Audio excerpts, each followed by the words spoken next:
The Wollemi Wilderness is the largest gazetted wilderness area in New South Wales. The Wollemi holds hundreds of canyons that form a narrow band of sandstone, just 20 kilometres across, but runs over 100 kilometres north to south from the Hunter Valley down to Katoomba in the Great Western Highway. One of those canyons is Sandy Cave Creek. Sandy Cave and a creek. Sandy Cave Creek. Well, here's the start of the canyon.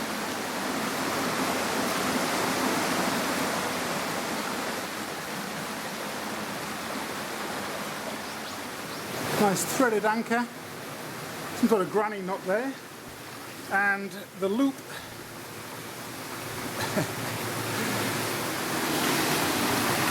fairly short drop.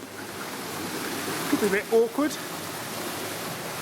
Sandy Cave Creek is a canyon for the purists. Far away from easy fire trail and walking track approaches, it requires a fair amount of effort to visit, traversing untracked scrubby ridges on the way in and out. It basically requires a full weekend devoted to its exploration.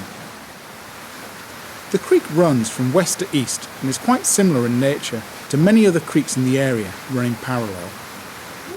It has a significant number of long swims, and the obstacles are typically small waterfalls, some of which can be climbed rather than abseiled.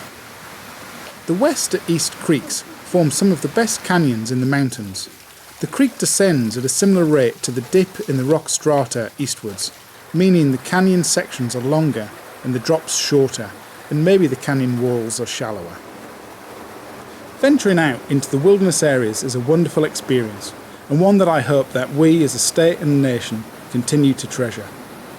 The Wollemi is just 100 kilometres from Sydney, yet today we can still see the land undisturbed and living as it has been for thousands of years. That's such a special gift. For my weekend, there were no footprints and no other people.